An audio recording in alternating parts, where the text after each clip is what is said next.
bottom lane can take the turret fairly early, and then it's going to be very difficult for Flash Wolves to punish in side lanes when they're up against the likes of Shen. So I am a big fan of this SKT draft overall. But if Flash Wolves can actually get it going in the early game like they did in that final match against SKT, take some charge, force the 1-3-1 with only a Shen to react, and stop the Ivern getting camps because, of course, he needs the time to prep, you could also see them overwhelming in much the same way they did last time on the Rift. Well, it'll be fun to see the adaptation throughout the series, but a very safe draft from SK Telecom to start things off.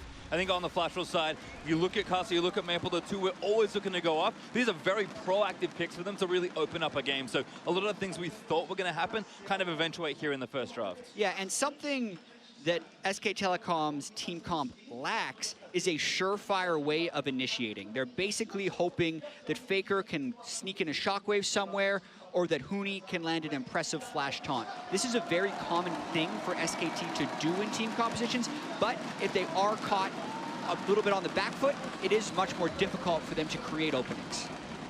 Well, we're going to move out onto the Rift for the first game of our first semi-final. SKT will play the Flash Wolves for the first time ever internationally in a best-of-5. And game one, going to tell us a lot. Flash Wolves grouped together, moving out. SKT found out nice and defensively.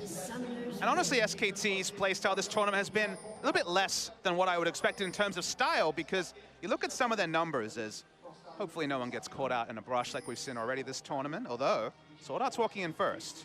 Dang does spot them though, so it should be okay there. Going to move back towards Wolf, and his turret ward does stay up for SKT, but Flash Wolves invading for vision. Yeah, and this is Flash Wolves trying to disrupt whatever Ivern path Peanut would have. You always want to have some type of intel on Ivern, since it is a big mind game of whether or not he steals one of your buffs or goes for a full clear. Was that very innovative path. Some would call it bad, but innovative path from Peanut the first time we saw them. So, for context there, as Karsa is re-invading through the side, Peanut's jungle path. Oh, it's too quick draw. He's actually going for a kind of Faker. Forced to burn barrier. Betty gets some shots down as well.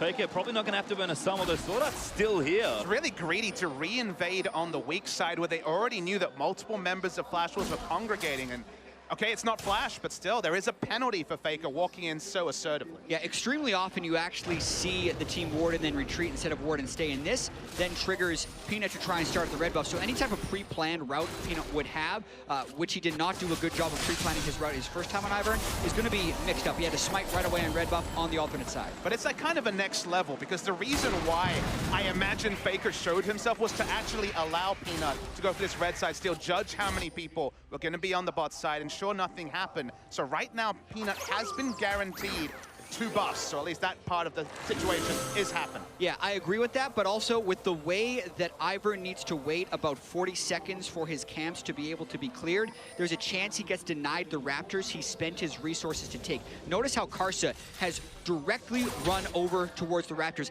This puts Peanut in a deficit early on in the game. Raptors are the most valuable camp. Karsa gets both, and also there are resources burned by Peanut to start that camp. Really smart stuff from Flash Wolves. Peanut actually going to recall as well after made that blue. Actually now bottom lane, Wolf in trouble, he'll force the burner. Shorter wants it, Flash orders, but can't get the kill now. Betty cutting back on the bangs, he needs a few more autos back. Flash is in, that's first blood for SKT. Insane amount of aggression already straight up in the 2v2, knowing there were no junglers in the same quadrant. Flashes in for the headshot.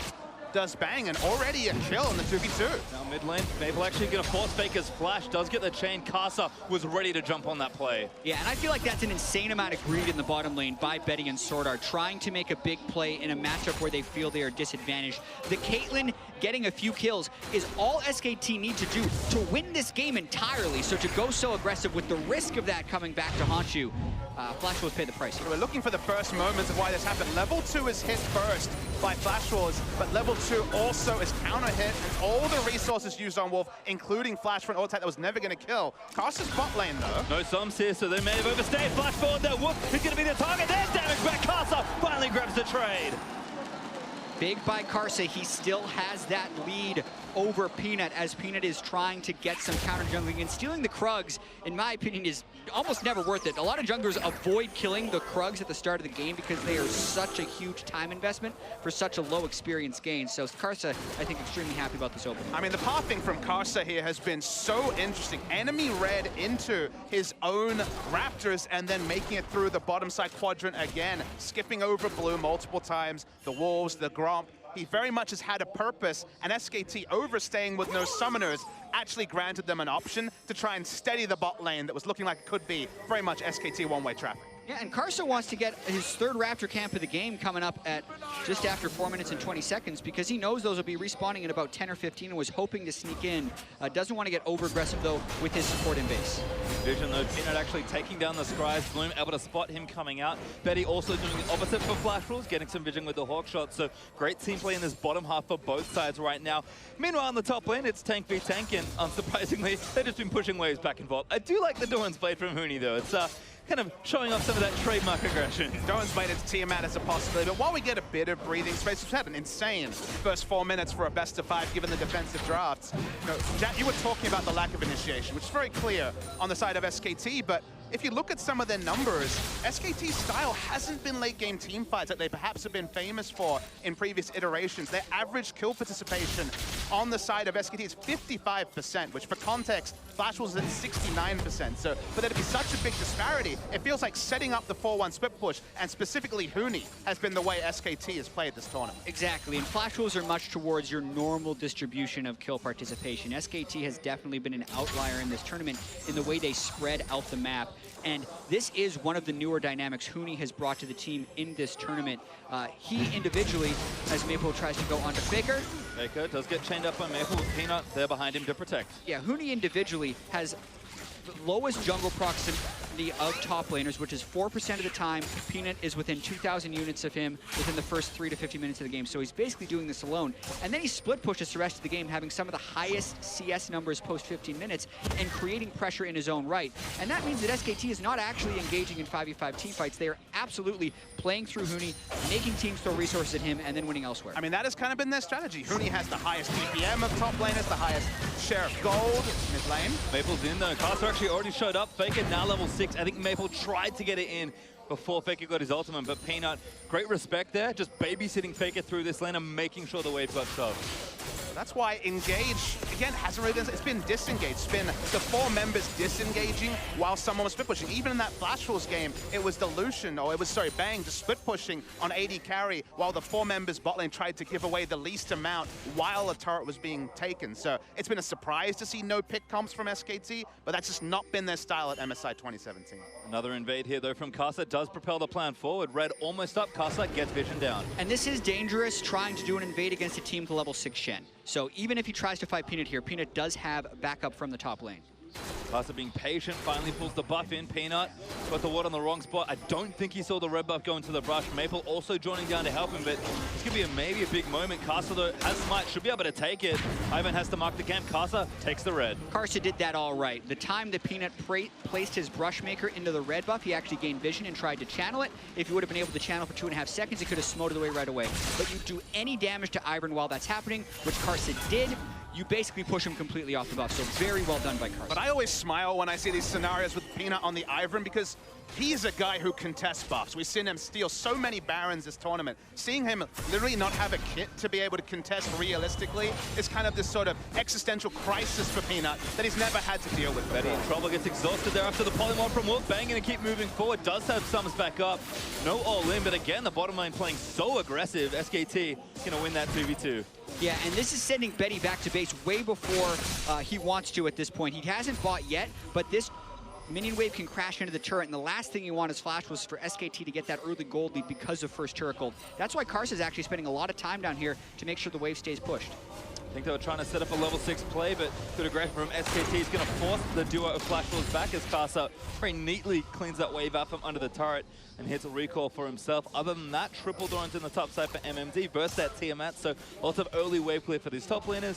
And the early parts of that Morello Normicon, we've seen a lot of LeBlancs move away back into more traditional mid builds here. Not as many Gunblades, and much more going kind of your standard builds. As Betty actually going to transfer topside Flash Wolves. They went out of that lane. Yeah, Bang's coming back with the BF sword after already having a pick-sack advantage. That lane is going to get worse before it gets better. And now Flash Wolves is initiating the swap onto SKT. It's most likely going to be giving away the Ocean Drake when SKT wants, but more importantly, it's about who can race to that first turret fastest. And it's informed by a couple of factors. The reinforcements going down at 5 minutes means they can actually trade a race when it comes to auto attacks. Not when there's so much AD onto Caitlyn, but you understand the thought. Also, it is the Ocean Drakes. It's one of those lower priority Drakes. So would they make the same play with a Mount or Infernal? We won't have that information. But I do like the idea of respecting the buys coming through from Bang and just opting out of the 2v2 that they've been losing. Well, pressure now starting. Mooney's zone pretty far back, and Castle's also on this side, so Flashfield committing everyone to the strong side. And we're going to have a race for this turret. Maple not unlocked yet, but he's going to get onto Faker and land a chain. Bit of damage there from the Q. Did not use the skill shot, but Daisy and 3 members of SKT are all going to help out, and that's first turret. Yeah, SKT had such a head start because they already poked it down. Also, Daisy's tremendous in these scenarios because you get to tank turret shots with Daisy and also shield Daisy to keep her alive later. But Graves is no slouch, so I can see why Flash Wolves is willing to opt into this trade. SKT will beat them in this race, but there's a chance they trade 2 for 2. Gonna push through, but it looks at things. Wolf does actually take some damage over the turret. MMD doing what he can to keep them off as he tries to clear the minion waves with Riptide, but too much damage taken back here for the Nautilus. MMD can't stay without it being very unsafe. Faker trying to go over to disrupt this. You can see how much extra time that Daisy bought them, and now Faker might try to disrupt later, throws the ball and lets him know he's there. Can't commit too hard though, Pastry Time. That's why he's being so respectful. Faker has had some oversteps so far. Maple went bot as well, but this turret should go down before he can get there. 2 turrets now for SKT. Just playing the trade a little bit better. Flash Wolves looks like they're going to stick around for at least one more wave. I mean, tempo is so hard for Flash Wolves to evaluate, with Daisy tanking up basically enough shots for an entire minion wave, and also there being such a disparity in terms of AD between the two. So even with Graves doing more work, the tempo advantage for this split pushing was always there with SKT. And you can see the cost of it. They're most likely getting it on this 3rd wave through, but the time bought means Bang and Peanut are chipping away on that Ocean Drake. Yep, smite up of Peanut just in a few seconds, so it shouldn't be too difficult, and Flash Wolves aren't even close to the area to try and contest. So again, a very smart macro play by both sides with SKT, and almost always coming out on top. And it's the next level part of it. I really like what Flash Wolves did, opting out of the 2v2, but then even though SKT were being reactive, they make the right call. They make the right map call. We've seen teams kind of frustrate us with inaction or poor reads. I mean, even as far back as G2 versus SKT, the first game of the tournament, we rued how G2 got ahead and then just didn't really know how to trade up when they were ahead. But SKT ahead, behind, making a smart map call at the start of this particular series. Yeah, I would also actually like what Flash Wolves did there because the bottom lane was getting worse before it would get better. So when you get a 2 for 2 turret trade and only give up the Ocean Drake, that's better than if Betty and Sword Art would have stayed in the bottom lane for another 5 minutes, because then you're losing 1 turret for 0 and also losing the Drake because of the control loss on that side of the map. So I think Flash Wolves make the best of a bad situation. Of course, remove the chance of a dive as well. That was certainly a possibility. We still haven't seen Huni use the Stand United so far this game, so there certainly is a case for getting out while you haven't really been snowballed upon. And Bang, well, his go on the 80 carry dream. Doesn't need no boots, just got an Infinity Edge. Yep, really strong right now for the Caitlyn. Bang should be able to get comfortably through this mid game. And if it accelerates, we've seen SKT consistently take over games in record time.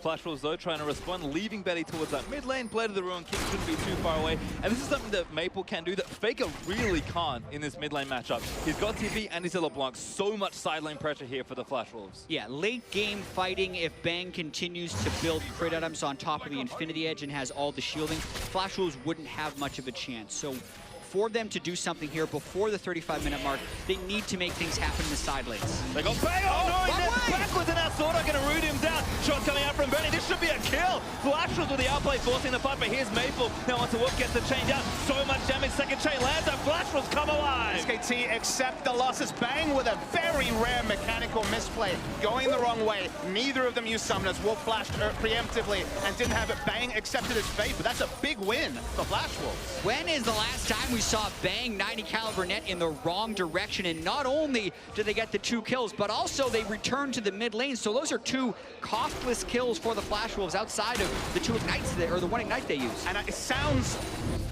sounds kind of over the top to actually put the scrutiny on Bang, who has been so reliable. But he made some questionable arcane shifts forward on his Ezreal earlier this tournament, and then makes a straight-up misplay in that area. So maybe the microscope has to go on at least a little bit. Maple trades up and even gets a second kill. So Flash Wolves, they are ahead in gold, even if just by a small measure at 13 minutes. Also gets a blue buff, so Maple feeling nice and healthy.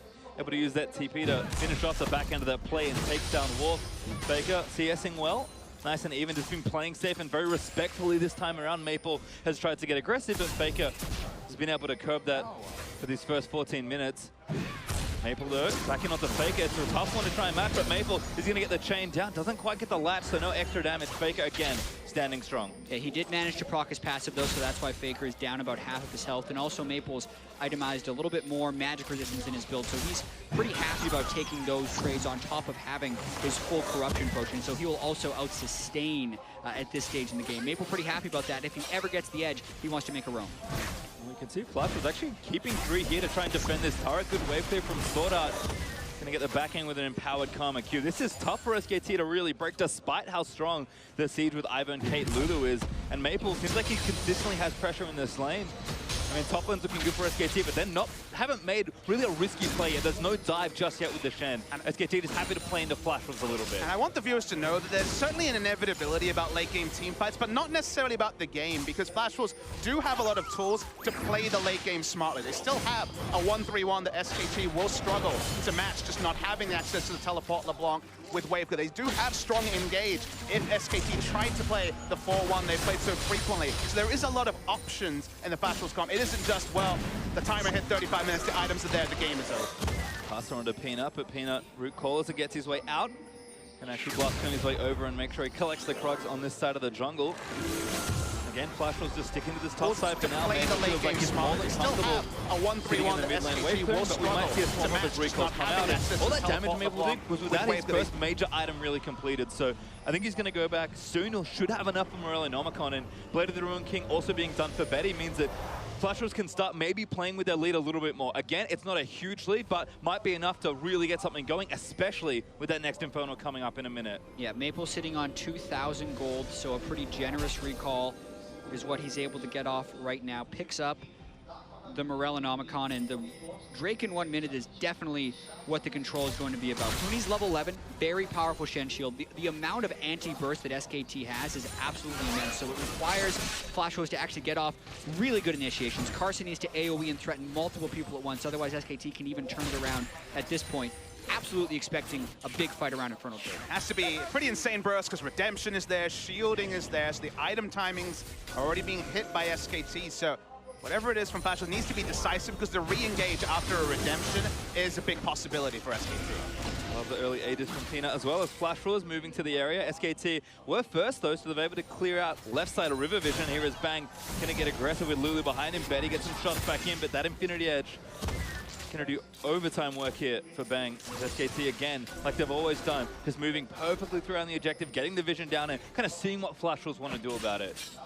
Yeah, and pay attention to Huni as well. He is Titanic Hydra shoving in MMD a lot, and he actually wants to stay kind of far away from him so that his ult and teleport don't get disrupted by the Nautilus. Any poke someone gets before the fight is also incredibly crucial, as this is a very close point in the game.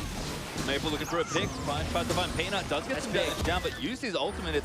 It's on a short cooldown, but Peanut is kind of low. Flash Wolves might have enough to move onto the Drake aggressively. They certainly won't see a recall from Peanut here, won't use the Redemption either, so just has to kind of lick his wounds at 50% HP. We've already seen Shen start to move away. He now returns top lane. Flash Wolves didn't see it, but Peanut just used his last charge of Smite. So if Flash Wolves do go into a Smite fight, they have a massive advantage. Gonna be a while there for Peanut. About 60 seconds or so as Bang having to clear these waves back and forth. Flash Wolves again are trying to do everything correctly. Maple bottom lane getting mid-priority, and Casa one hit onto the Drake. They are going to start it. have positioning on it. We'll see if there's any reaction from SKT. Faker's far away, so for now it looks like they might cede it, but SKT are moving up as 3. He did it again. No, it's Michael. Has to be a fight. Bang, Aaron again. There's the Drake of it. A Flash Bang, though. He's going to get out of Sword Art. Tries to root Peanut. Maple round to the side, looking for a monster flank, but Oriana's right behind him. Caster and Betty still getting chased. Faker is going to get Sand United on, but Maple trying to get the damage down as Bang. Ace in the hole all the way over. Flash disengaged, but Maple is in uncharted territory. Ace in the hole on the wrong target. That was the clone, actually, that was altered, so no reward there whatsoever. Maple will go on the grand chase and get away. That was so well done by the Flash Wolves. The way they didn't over-engage as the redemption comes out. The way that Maple stuck in the backside and actually caught Faker running over, never actually having to engage to get turned around by the Shenol. They get the Drake as well as a pushing top lane as MMD catches up to Huni and CS. Might even steal the blue buff, but Maple going to have to get out of that one. Root Caller will not latch through for Peanut. Instead, he'll take the blue away. Faker will get the piece of candy and collect the buff for himself. But this is the kind of measured play we've seen around Objective and Flash Wolves when they beat SKT. Measured play, controlled aggression, whatever you want to call it. Flash Wolves have done it in fits and spurts, but very noticeably against SK Telecom the last time out and in this game as well. They're being respectful, but also pushing when they need to. And that's a great sign that we might actually get a competitive best of 5. Yeah, and also with Peanut pulling out this Ivan for the second time, having one of his worst games at MSI from an experience perspective. At 15 minutes, he was ahead of his opponent every single game in experience until this one where he was down a level to Karsa. I mean, how many times this year have we seen Peanut and Huni at 20 minutes into the game with bagels in every slot in the scorecard? That is absurd to me. We did know that SKT picked a very conservative team composition that doesn't necessarily force fights. So a lot of this is the game plan for SKT. They obviously wouldn't want to give away Infernal Drake, but they're not trying to take any big risks because wait until Bang has 2 full Zeal items, they set up shop in front of a turret and kind of dare Maple to try and make a play. I think that's what they're building towards, but it's actually pretty risky against a team that knows how to force objectives like Flash. And it's just a game comp they haven't taken. Again, Peanut is the furthest away from an Ivern main I can imagine of competitive junglers, like when he was trying to walk up for a smite steal. Of course, impossible basically on Ivern, can't get the channel off. This is just not something that he's used to, so it does feel like in some cases the execution is certainly not there, and it's surprising to see. Now, it is the first game of a best of 5, so if you're going to try something new, it's a great time. But for now, the results have been up and down. Yeah, and they're trying the 4-1 right now. Ivern is obnoxious in the mid lane, especially with Caitlyn and all the shield that they did want to set up shop, but interestingly enough, they're not actually sticking to it. They're respecting the LeBlanc flank pretty substantially. There's an excellent flow of pressure in this game here, although actually a gank, no, not quite onto Huni. Flash will dip down and see what they can get done. I mean, we're really playing side lane versus mid lane right now. SKT are trying to bust down this mid turret and get the map opened up, and Flash will say, we have 2 TPs, we're just playing the side lanes and running you around. SKT has to be respectful because they don't have vision on the blue side jungle of Flash Wolves, so they don't see members of Flash Wolves. Huni could be getting collapsed on. Maple is around, but he does get ace in the hole by Bang, who is the biggest member of SKT right now. Turret is low, Bang shooting where he can from the Flash. Flash was maybe looking for something here. MMD blast cones over aggressively, trying to posture. Maple in as well. Arrow hits Bang again, and Maple dives through into Flash from MMD, but Faker, 3-man took it out, knock on the Bang, gets exploded by Casa, and that's almost all the damage. Maple is going to move in now. Faker gets hooked by MMD. SKT fighting a 5v4 as best they can. Sorta takes a big chunk of damage. SKT looking to disengage. That was a ton of damage into Bang right there. Doesn't use his shield, but that's because he thought he was going to be over-shielded. The fight continues.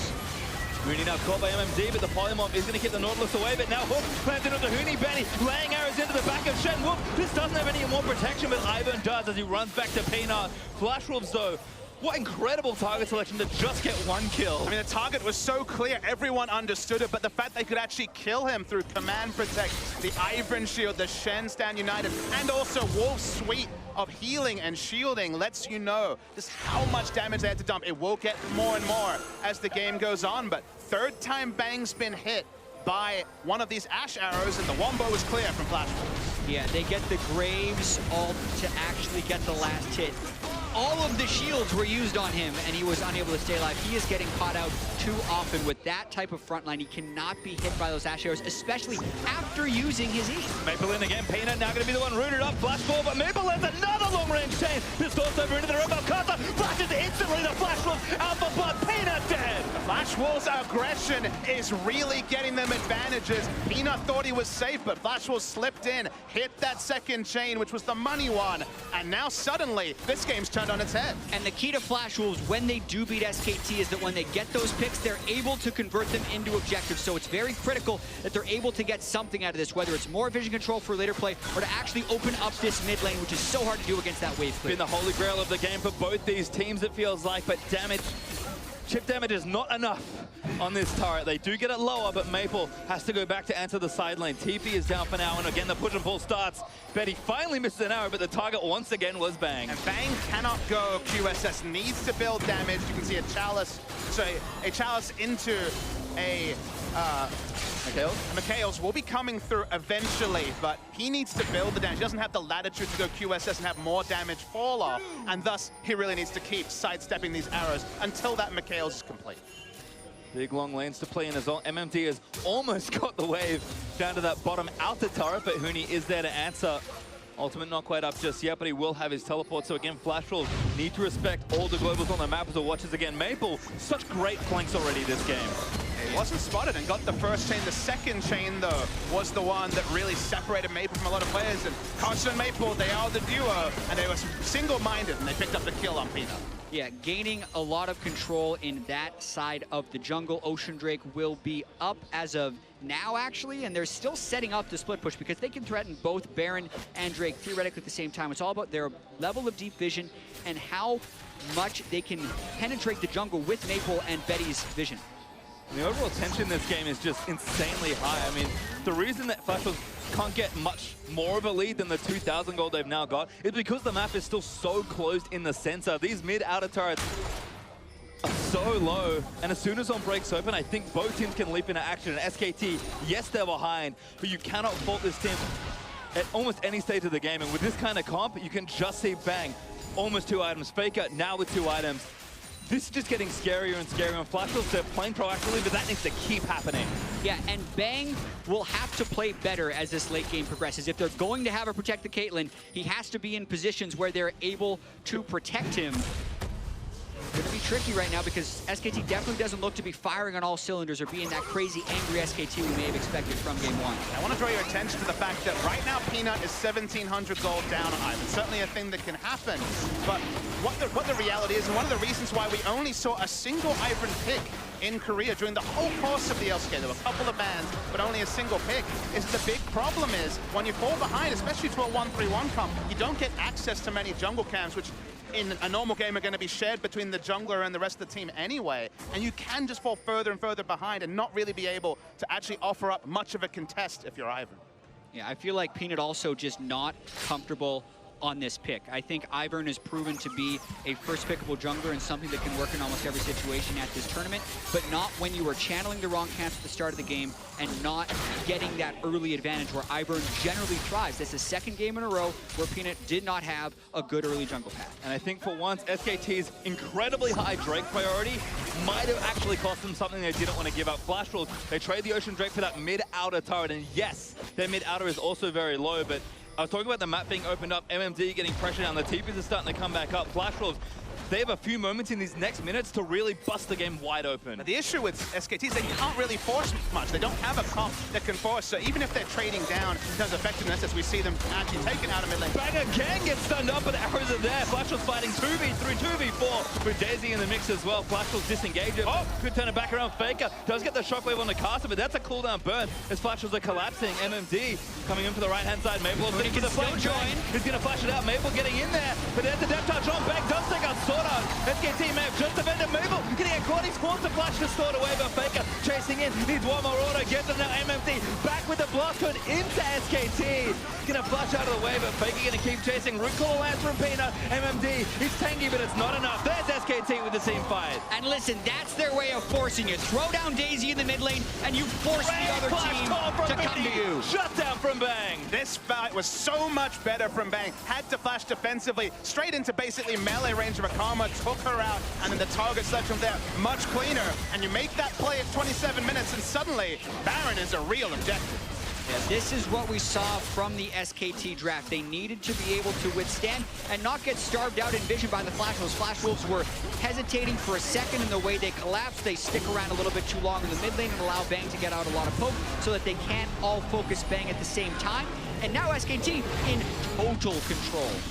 We get to catch this replay. So Bang is caught in the front line, but this time the shielding is early and is effective. They get Bang up to basically full health with the redemption. You can see Nautilus is coming up. LeBlanc is coming from behind, but the formation from SKT is strong. They finally get the slip onto Bang, but wait for the flash. Yeah, Betty and Sword Art are actually out of this fight early, so Bang actually just flashes straight to killing Sword Art. There's no damage back up there, and Maple isn't actually going to burst someone through all those shields in a 5v2 team fight. If Graves was grouped with Karma, maybe that's not a safe flash direction. Maybe he's taken out in the backline, but the fact that he could regroup with his front line, with his shields, meant that it was just closest target, front-to-back action from SKT. And now, the impossibility of playing SKT is kind of here once again. It just doesn't really matter how far ahead you feel sometimes, because when this team starts winning, they just take everything off the map. And that damage tells a lot. Yeah, when Caitlyn's the biggest number, you know that SKT almost certainly won a fight. So finally Bang got through the early hiccups. It's early here, it's 3 p.m. for gamers, that can be the morning. So he's getting through some of those jitters. It's back to the Bang we thought we would see, but certainly didn't hit the rift for the first 20. Yeah, and he also goes QSS on top of having a McHale's from full, so they can cleanse multiple CCs assuming they don't overlap.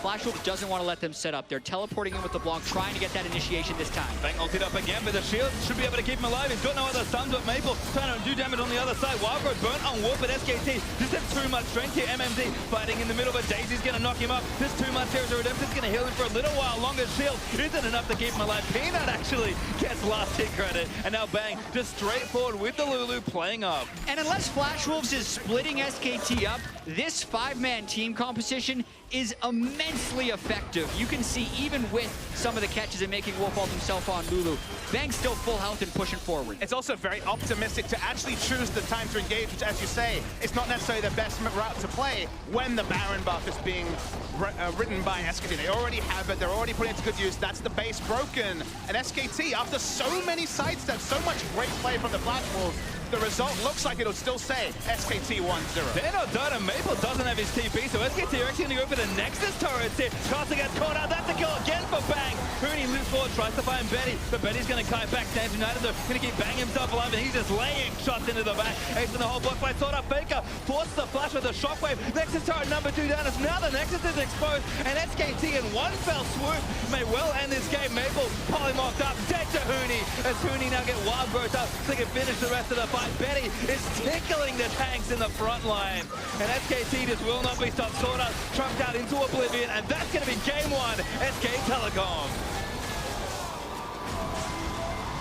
It was over right when it started for SKT. As soon as they started pushing that mid lane down and committing to it with about 2.5 items onto Caitlyn, Flash Wolves was unable to mount the right answer. They seemed like they were in it because they were playing the side lanes and able to get a few kills on SKT, but that's the patience of SKT, knowing exactly when to pass. And the history books will remember that SK Telecom won the first game, but certainly were behind for the majority of the minutes this game was played. And you wonder how this will sit with Flash Wolves, because on the one hand, you could take away and be like, all right, our early plan worked, we did some great things, you know, we were winning till we lost, basically. Or you could actually have felt up, you could have felt confident, and then had it ripped away from you so quickly. So how they play the next 15 minutes of game 2 is going to be really interesting, I think, but the context of this series for the Flash Wolves. Right, because you could see a little bit of panic very early on from Flash Wolves in the bottom lane where they were flashing forward and end up giving a kill over to Bang. But I do think there are promising things to build on from Flash Wolves and the fact that they could make some of those turns. But just compositionally, SKT had such a cohesive 5-man unit. Even though that's not necessarily how they'd been playing a lot of this tournament, when they did group up, they showed that they absolutely can play that style. And Bang showed his chops after getting picked off a little bit. Amusing how the scouting report was kind of thrown out. They went for a comp that very much was about kill participation. Everyone's putting shields. Very much it's going to be high assists on every number. When you're SKT, when you can play flexible, we've seen protect the comp, we've seen 4-1 split push. We knew they could come back to this strategy, but it's actually been very slow going for them in this game compared to their style and others. I mean, the thing for me is, yes, the comp was very good and had a lot of insurance built in, but that felt like one major mistake, and that was all over. But to give us their take on that SKT win, let's send it over to Dash and the analysts. Thank you very much, gentlemen. SKT grabbed the first win of the series, and in decisive fashion there at the end, right? It kind of Baron comes through, and then they close it out cleanly. But up until that point, many openings for Flash Wolves, at least with the early kills going over. Before we get to the gameplay, though, I want to talk about champion select, because, Martin, you were talking about how, hey, showing our hand, that group stage gives SKT that full week of prep to really know how they want to attack champion select and set themselves up for this game. This time around, immediate ban on the Syndra, immediate ban on the Lee Sin. Let's get those early playmakers off the table, and then they draft full late game. Exactly, like the two picks that were used to really beat, Faker and Peanut around the mid lane when we saw Flash was take down SKT were exactly Syndra and Lee Sin. And you don't need to trade them for anything, like your blue side in this first game, that's why they picked blue side. Ban them, get rid of them, and now already you kind of know, okay, the snowball from Flash Wolves will not be as effective as we saw last time, and it hurts Flash Wolves a lot. Yeah, but it's also a composition that goes very much so into the late game. Azale, we were talking about backstage, is it catch-22? SKT now gets stronger in the late game, so you can technically beat them early, but if you make one mistake, and that's what we saw, I feel in the mid game, the problem with this comp for Flash Wolves is that they didn't have any dominance on the side lane. So LeBlanc wasn't putting enough pressure. Nautilus got pushed in by the Shen. Technically, LeBlanc could get that, but maybe she just rush pure AP and skip the Negatron cloak to maybe get that silent pressure. It's really hard to evaluate that. Yeah, it is, and it's always one of the things that has been the biggest strengths of SKT. We talk about why they're so good in the mid game, why their objective control is so good. It's because they always dominate side lane control. They always have control of the wave. So even when Flash Wolves got kills, they weren't able to necessarily get rewarded with a lot of objectives off of that. Whereas SKT wins one fight and they take everything and the game's over. Sure. I mean, I want to talk about why LeBlanc couldn't do anything in the side lane, because while she 1v1 could push in Faker, the problem is the mid lane. Caitlyn Lulu is such a good combination in these scaling comps because you put Caitlyn mid, she has wave clear, she has long range, she has traps. That actually means she can push in the enemy AD carry mid. So SKT had control mid all the time. If LeBlanc were pushing like past the river, trying to kill Faker 1v1, Peanut, Lulu, whatever, they will just roam up to kill the LeBlanc in the side lane, and we suddenly flame Mabel for overextending. So when you lose that mid lane to Caitlyn, you can't actually split push properly. And that stopped Flash Wolves from really snowballing as well. I do think that Huni's build also kind of plays into that because he's going straight Titanic into a Spirit Visage. That is essentially like the ultimate pushing build against both the Nautilus and the LeBlanc, the two people who would be answering him in the side lanes. So even if you send the LeBlanc over there, he's already itemized for MR. He already has very good wave pushing with the Titanic, and he's going to be able to answer you a lot more easily than normal. Yeah, and all these points combined made it so that the Flash Wolves were stuck in the mid lane. They couldn't really do much. They had to arrow their way out. But the problem is, if you don't have side lane pressure, it's really easy for SKT to position in a way where arrow hits like minimal damage, or not targets. And they even got a few nice arrows onto Bang, but even then, SKT as a bolster was always positioned nicely. That's why if they win that one fight in the mid game, suddenly it was over. But looking at the draft, right, SKT comfortable rather to play too late. Flash Wolves, kind of the onus is on them to get things going in the early game. We saw a lot of action across the map very early on. Let's look at that bot lane. You had mentioned in the win that Flash Wolves got, their bot lane had gotten beat. Well, here they are going on the aggressive side. And I mean, this one was ridiculously close. Almost get a kill on Wolf. The flash forward from Sword Art is probably a bit ambitious, but it was a really close fight. It's quite unfortunate that he actually flashes into the start of the queue as well. If Betty managed to flash over the enemy AD carry there, over Bang, it would have actually worked out. But the fact is he just Bang, he flashed onto E and Q from the Caitlyn there. The problem is, what this meant was free pickaxe, for the bot lane. And you didn't really see anything happen, but it was this slow mounting pressure in the bottom lane that got SKT for free through the early game. So despite Karsa here going off on like 1 or 2 or 3 kills, it was already kind of nullified. The opportunity cost, if that bot lane actually swung towards Flash Wolves, would have been a very pressured SKT in the early game. Yeah, absolutely, because that 2v2 still goes in favor of SKT with that pickaxe. Now, of course, Karsa did capitalize, returning there as we saw for the gank, and then kind of using that advantage to push it forward into the game. But then I think that's where we get back to your guys' point around having less tools to start fight. Basically, Flash Wolves now relying on that arrow as their only source of engage. We saw that 13 minutes in. Okay, if Bang makes a small blunder, we can capitalize on the 2 for 0, but that's about all that we get. Yeah, and now the classic SKT thing is, they make a mistake and they lose 1 or 2 guys. They don't really lose anything else, because at this point here, they've already traded these side lane turrets, 2 for 2 for both teams. So it's kills for Flash Wolves, but then nothing after. They get another arrow on Bang, get another kill. This time they finally get a mid tower for it, but it's very small gold advantages they get against a comp that would just completely outscale them, so the gold barely matters. And part of the key thing there is Bang realizes a mistake, doesn't waste either summoners. Huni does not ult in on Shen. They're just still pushing out bot. They're accepting that this has gone wrong. They don't commit anymore once they realize the fight is lost. Yep. And that is why you very rarely see SKT with these catastrophe fights. Well, that was all before 13 minutes, and the gold differential fairly even up into the 20-25 minute mark. Let's look at the 27-minute replay here, brought to you by Asia. This is the 4-for-0 in mid lane that really gives SKT the game. And at this point here, you know, your scaling comp has already hit the late game, your Caitlyn is really strong, and you haven't lost Baron, which is what basically the other team needs to actually snowball fast enough against you. So now you can start playing your game. I think this is a bit of a mistake here though from the Flashers. I think it's this fight where they, well, it was actually a previous fight where they should have attacked the parts, because at one point this Caitlyn is so well protected, it's actually easier to take down the support system first before you kill the raid boss. The problem is, when SKT gets a position like this, all 5 members in prime positioning to protect and serve Bang, even Faker in a supportive role, you will not break through that hold. You need your side lane to kind of unlock SKT.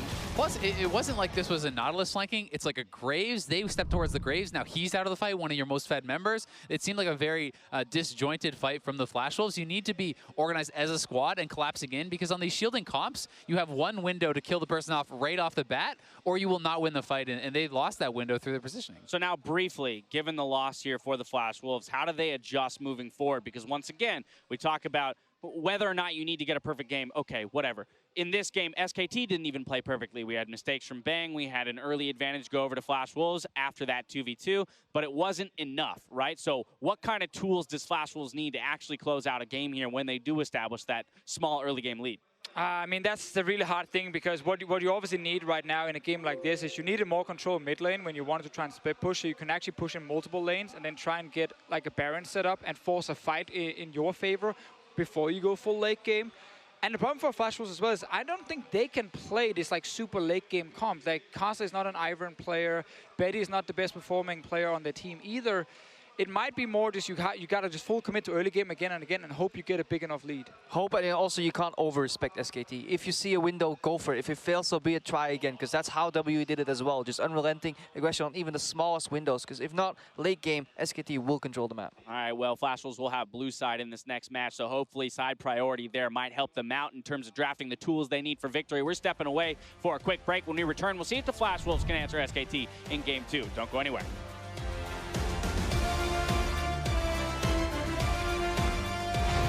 Bottom left, in trouble, he'll force the burner. Soda, what's in Flash orders, but can't get the kill now. Betty cutting back on the bangs, he needs a few more autos back. Flash is in there, first blood for SKT. Backwards and now Soda gonna root him down. Shot coming out from Betty, this should be a kill.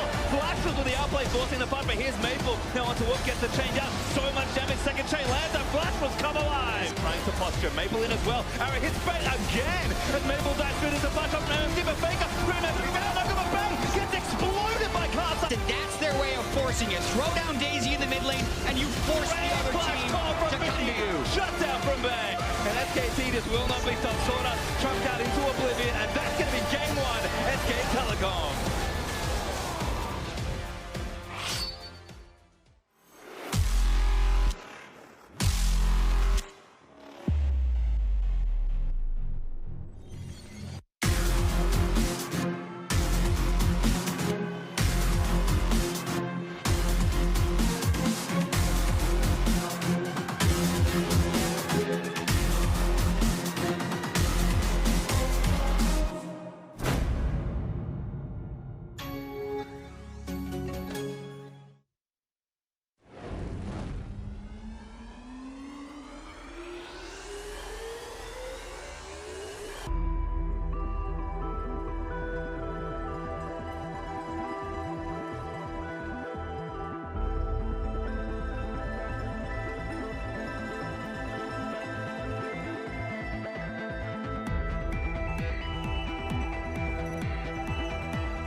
Welcome back to the 2017 Mid-Season Invitational and Game 2 of SKT versus Flash Wolves.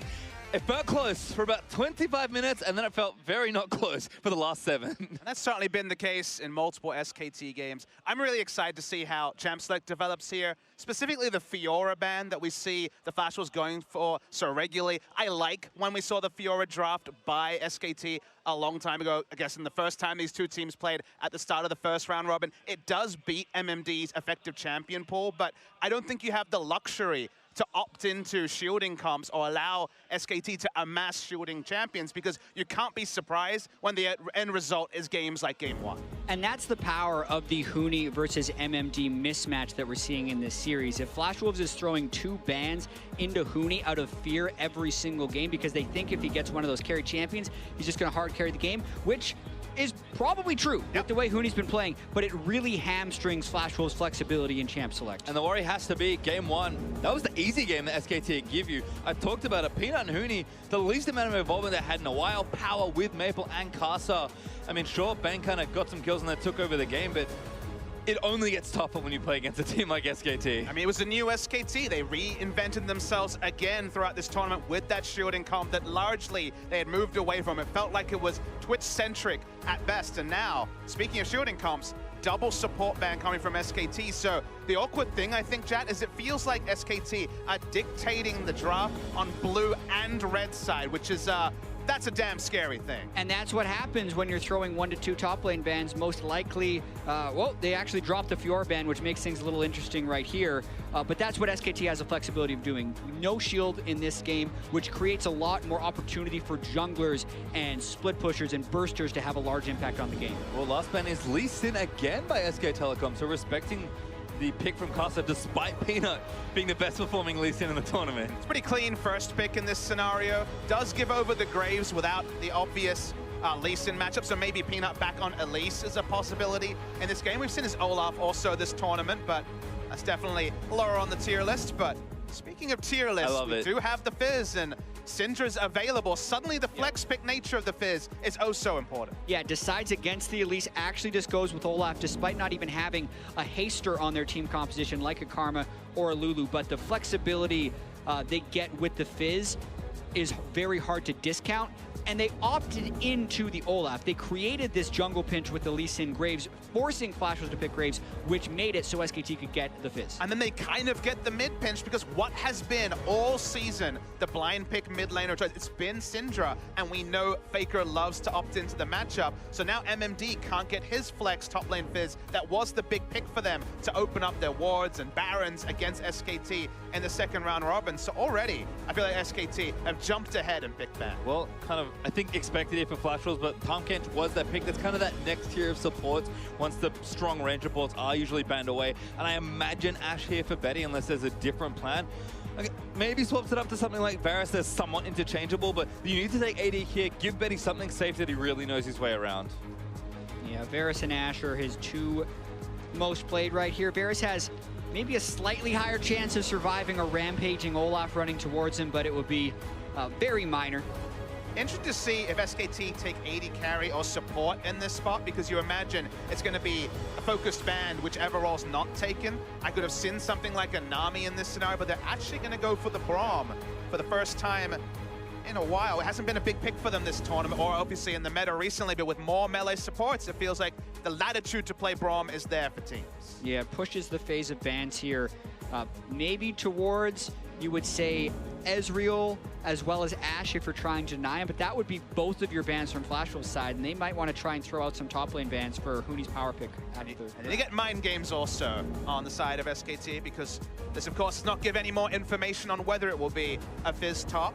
But when you do see a Rumble ban, you start wondering, okay, does that actually mean Fizz mid? Because Fizz traditionally does very well into the Rumble matchup, and mind games are real. I love it here, but there's a cog ban for Flash Wolves, and you have to think the other champion, we hit on Ashe, but Twitch has been the big one for Bang here, so I think Flash Wolves have to have that in the forefront of their mind and likely take it away. SKT, we'll see if they keep playing games or target another lane. It's just a kind of an interesting scenario, because usually when it's Twitch, it's either Karma and Lulu, those are the big picks there, and Tahm Kench early to open up the Twitch. This would just be Twitch because they're confident in playing Twitch. And when you have so much map pressure, so much map control, usually Twitch can be be kind of that icing on the cake to really add extra implied pressure, but it's such a risky draft with basically no information. Yeah, and Flash Wolves isn't, in my opinion, gaining much out of the bans that they're throwing here. Bang is a tremendous Ezreal. His Ashe Braum is still going to be very strong. They're throwing 80 carry ban out with Kog'Maw, and they're blocking that, so they do make sure to get rid of Fiora. I think that's the highest value ban they've had. But then look, he still gets the Twitch if he wants it. Just a few too many champions in the pockets, it feels like here in As SKT. always. I'm going to consider those for big. Yeah, there's a reason that these teams have such good drafts, because everyone can play just about everything. Yeah, and SKT had kind of an issue, you would say, in the group stage, being overly generic and not as aggressive in champ select as you would want. But I feel like even though they're banning out Karma, Lulu, and Lee Sin, all champions they can play, they really forced Flash Wolves into what SKT wanted Flash Wolves to take, and it allows SKT to build their own style in this game. And now you have MMD having to blind pick something against Huni, which again is kind of a scenario that sounds like something Flash Wolves couldn't opt into. They wanted to recreate their immaculate draft against SKT in the second round robin, but they don't have the latitude here. They're expecting Fizz Top as a very realistic choice. Speaking of blind picks. And they're probably going to go with Nautilus in the last choice, and it's going to be incredibly similar to their team composition last time. Switching it for the Shen makes it even more of a split-pushing composition. It blocks Huni from having it, but still an incredibly similar draft as far as it needing Maple to get the side lanes going. I mean, power in the right places for Flash Wolves, but SKT mixing it up a lot after that shielding comp in game number 1. Last pick, though, looks like they might be considering mid lane. That would send Huni on the Fizz to the top lane. But if Faker's taking a champion, what does he take? He already played Orianna into LeBlanc. He loves to show us new picks. Lucian, not this time. It's going to be Cassiopeia. Saw this matchup quite a lot right at the end of LCK as another option into the LeBlanc. I think every region kind of has a go-to pick. Even in Europe, you're seeing stuff like Swain, for example, against the LeBlanc. We saw quite a lot of Cassiopeia against LeBlanc. It's a pretty linear matchup. You can definitely be snowballed on, but Faker's Cassiopeia has a big reputation. Yeah, and it has been a little while since we've seen a lot of Cassiopeia and shifted out of the meta, but still a tremendous late-game mage. The things that it's decent with against LeBlanc, you can throw the miasma down onto LeBlanc Distortion, prevent the moves, and also Cassiopeia can itemize magic resistance very early on in builds if you want to, which is pretty core against LeBlanc if you want to avoid getting bursted. Yeah, the miasma interaction is the one that's definitely the take-home one. You can really restrict her movement, and thus, very squishy champion with how she builds can be targeted down. So Faker definitely going to be focused on. So the miasma is going to be the spell to look at from the Cassio in fights. I mean, looking for Huni here as well. Off the top, I mean, I jokingly kind of talked about Huni and Peanut having a very passive game 1. All of a sudden, things have swapped up once again. Pretty aggressive jungler for Peanut. Ignite top laner for Huni. Like, if things were going to start getting heated like we saw them in the group stage for that top half of the map, we're going to be seeing no more zeros in those first 3 members of SKT, I don't think. Yeah, it's a strong front line from both teams in this one. Still more split push priority on the side of Flash Wolves, and they're going to have to be incredibly cautious to not get caught in the mid lane when SKT can group up as 5 and just kind of power through, because that's what SKT is incredibly good at doing. And the amusing thing is the second support here for SKT after the Braum is kind of the Cassiopeia, who can stand in the backline and use the threat of the ultimate Petrifying Gaze as a disengage tool to allow Twitch to open up. So it's definitely not a prototypical support mid, but you can play 2 lines of scrimmage, Olaf and Fizz diving in, and the Cassiopeia, Twitch, and Braum in the backline. Well, we'll see what happens here, but Flash Wolves going to try and start things off on the same foot in game they did in game 1 here in the second. Expect them to get aggressive, but SKT, heat's starting to turn up here, and this is a team that mounts pressure like no other in the world, and you have to think the tide is starting to rise here. SKT will see if they can continue their run, or if Flash Wolves are going to tie it up and make it a series. And what gameplay shifts will teams make from game 1 to game 2? Bang and Wolf had a very early fight with Betty and Sword Art in game 1, in which Bang ended up getting first blood. So Betty and Sword Art were clearly willing to try and exert some dominance on that lane early, and it didn't work out. Does that mean they go more passive, or does that mean they tweak what they were doing and try and get that kill once again? And on the side of SKT, I'm really interested to see where Peanut puts his priority, and specifically when it comes to invades, because if he tries to play around, say, the blue side jungle of Flash Wolves, he's got a no-flash Fizz in the top lane who has to hard commit. He's Olaf with Ghost. He has to hard commit. Blasting Cones accepted. So there is actually an element of risk when you go for invades with champions like the Fizz and Olaf. So is he going to path run? Is he going to adjust his pathing accordingly? and maybe he won't even be able to play proactively. It really depends, and I'm very interested to track the early jungling pathing from both.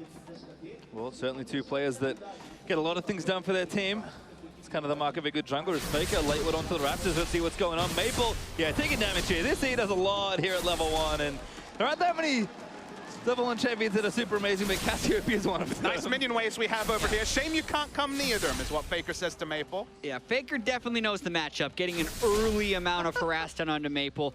Does have Corruption Potion, is willing to expend a lot of his mana early on, which is the cost of the Twin Fang, and you can see Maple having to burn through Corruption Potion just at level 1. I mean, look, think of the value. He's already burned through the majority of his 500 gold item just to enter and get near the minion wave. He still hasn't been able to automate any minions. He has 0 minions at 2 minutes 20. It's actually all zeros right now, because he's about to run out of Corrupting Potion charges as well.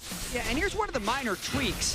SKT banned LeBlanc every game of the group stage. They didn't have to. Faker knows how to play as and against LeBlanc, so really 0 CS to 11 with the level 1 recall. That's what Faker...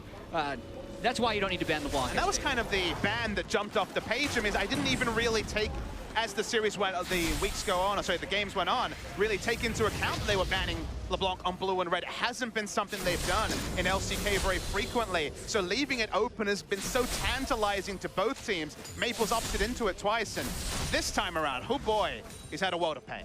Has to use the TP already. Adds a control ward to his inventory item, so all consumables right now. You can see about 200 gold up for Faker early on, and that's pretty insane for an early advantage. Faker now goes back, control ward, Dark Seal, going to keep that pressure going. Yeah, watching Maple CS here is kind of a weird thing, but it's like very satisfying to see him just try and fight against the levels, the lack of itemization, the lack of AP he has in the early game. So pressure game from Faker that honestly we haven't seen too much this tournament. It's been a lot of passive Orianna for the majority of the tournament. Big change there with the approach on the Cassiopeia. Well, didn't keep too tight track of the junglers, unfortunately, because of all the action in mid lane, but Carson and Peanut both level 4, just farming up early as Faker added again onto Maple. Maple just getting run down every single time. Faker not going to make it a highlight just yet, but Maple's forced out again. Yeah, Faker's angry about something right here because he's just gotten the Dark Seal. Maple was obviously unable to buy anything on the first wave, and he's also denying him CS at this phase. And he's freezing the wave that, even though you could think, okay, well, he hasn't got teleport, push it in. No, no, no. Faker wants this scenario in mid to extend until he gets a kill or he forces the jungler to come and help push out, which of course Graves is uniquely good at, but Costa comes mid lane, that's so much extra latitude for Peanut, the other lanes to react. So Faker's trying to make this all about the mid lane in a way that games this tournament for SKT have not been. Well, if we look out of the mid lane, you see MMD and Huni trading up here in the top side. Everyone else is even, so that's going well at least for both teams. Betty and Sonic getting some push going, but Bang going to be playing it safe. I mean, Casa, again, not that same level of proactivity. He's going to clear out this control ward, so might open something up here, but Maple's bad time continues. 36 and counting to 12 when I last looked. Faker's almost 30 CS ahead at 5 minutes. Yeah, really showing how you can play that matchup early on as the Cassiopeia. Takes his first bad trade there, not getting his miasma down in the right spot, but still has a lot of the ability to resustain as the Cassio with the Corruption Potion. And the wave is still not in a good spot for Maple, so he still has to play pretty defensive. He now has one control ward down on one side to back off. It's another nice chain. Miasma in there, but a good little sneaky chain from Maple. Gets Faker down a little lower. Out of potion charges now. Maple does have an extra, but at this point I'm almost worried if Faker's going to look for some crazy level 6 all in, but finally the wave did reverse. He's going to have to relinquish that pressure. Huni's going to TP top. Faker's going to recall and buy up as well. And Dina taking some damage. Huni with that early sheen, so also playing aggressive in his 1v1. When you're laning against Shen, you have the latitude to go pretty much whatever itemization you're feeling. In other more tough matchups, Spectre's Cowl into Trinity Force is often the way, but Sheen against the Shen is just fine. Some Shens will just take a Tiamat early just to battle, but gonna go the respectful route of going towards Spectre's Cowl, and feels like even with the first itemizations, you kind of know how this lane's gonna play out. Yeah, and as soon as the teleport is down, Peanut's up there at the right time for a gank, but MMD played this one smart. The last thing that you want is to be pushed out of the lane after your teleport, because that's when you lose total control of the lane. Oh my goodness. The thing that Faker's doing is he's applying so much threat to Maple that he's never even getting off the second part of his chains. Maple again, big mini wave, gonna try and make something happen here. Gets the chain down, Caster also joining, Stand United gonna move in there as well, but Faker, as he sums, flashes away, and finally relinquishes some aggression. It took 3 people, and Maple will still have to recall just to get Faker's flash. That could subdue his aggression a little bit. Here comes Huni, though, trying to get something. He gets himself over the wall, so should be safe there. Huni only recently picked up his ulti, so I think the other reason why Peanut wasn't able to really force, and now the wave's pushed back, and MMD gonna have it in a better spot, but Maple almost on life support already. Negatron Cloak early will need every ounce of combat stat he can get, and Faker is going for that tier. His Casa been fished up there by Huni. Damage coming in, this looks like first blood ignite is there. Goodbye, Casa!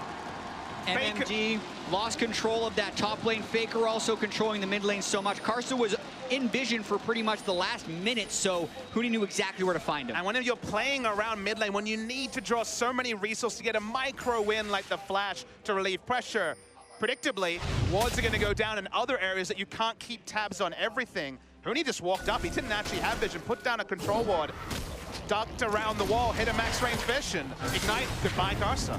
Right as the blue is respawning, Huni just trying to get vision on it and finds a Graves. Very nicely done. I feel like he didn't mean to auto-attack the controller, but his instincts just said, I have to do it. And as soon as Huni saw that, he's like, hey, you're dead. You cannot be staying there. Maple though back in onto Faker. Caster here as well, but Faker looking for a 1v2, perhaps damage is there. Gets the stun onto Maple. Now Peanut gonna make sure to protect his mid laner, so no heroics needed just yet. Faker drawing so much attention in this game and still applying his will. 40 CS up at 8 minutes now. Still his barrier as well throughout all of that chaos. I love that Bang's here as well, just to see if maybe something can be done. Was on a recall as it built for the cover. Something can be done. Oh no, he can! Onto Maple Chain, he's good with that force to fly. Whoops in here as well, it's a party in the mid lane, and Bang gets a second kill. Yeah, when Faker draws the reinforcements, when you've got the stealth from the Twitch, this can be the answer for SK Telecom. And on the desk, very rightly they called out that this tournament hasn't been about Faker, who's been fine, but we haven't seen the moments that were quintessentially Faker. This game, unfielding price, the first 10 minutes of this game is the Faker show that we've been denied so far. And he hasn't even necessarily done the things that we called out that the Cassiopeia does against the LeBlanc. It was all about level 1, just out-trading by spamming, knowing that LeBlanc needs to proc the passive and can only do that if you're skilling E and landing the skill shot. Then they're also using the Twitch, something that is banned so much against Bang, waits for the distortion to come out, opens up, and everyone from SKT piles in. And bans is the big story. They may not have actually put too much time into LeBlanc and scrims because it was permabanned on both sides. It's up, it's Maple's LeBlanc. Maple is a famous historic LeBlanc player just like Faker. And for there to be just the outrageous CS advantage there is this game, lets you know that, there's a lot to be said about form being temporary and class being permanent, because Faker sure has been allowed the latitude to kind of be a secondary, tertiary carry. But also, you get games like this. I mean, Faker's only AP generating item is a Dark Seal. He's got a Catalyst and a Tier, and he's 2 levels ahead of Maple with maybe a record-breaking CS advantage at this point. Yeah, the all-time MSI record is 43 CS, and Faker just hit 45, so the largest CS at 10 anyone has ever had at MSI, Faker does in the semifinal. Against Maple in a semifinal, like to say. All right, now time for Ocean Drake, because Cassiopeia does a lot of damage to neutral objectives. No one is leaving their lanes for fear of dying, so an easy pickup there is MMD. Maybe gonna get soloed here. Caster in the ignite, and the dot damage is enough. Huni burns one down, Caster too late. Well, if the last game looked close for the first 25 minutes, this one looked close for the first 25 seconds, and then Faker started casting spells onto Maple in the mid lane. SKT now winning all across the map. The scary thing is, if you're G2 or WE as well, I hold the thought. Time in bottom lane, ulti there from Wolf with the Glacial Fission. Now Sorta gonna get stunned up, but the Grey Health is there. Betty, a little too far away, and now SKT gonna chase. Splash from Tom Kench might have been enough as the cast lands in. Good Winter's bite from Wolf. Does hit onto the Tom Kench, but SKT, no more kills just yet. Yeah, and tremendous discipline to not overdive, knowing that Shen's ultimate would be up if they were to get caught under the turret. Instead, they'll just take the turret damage. Fat wave here for SKT.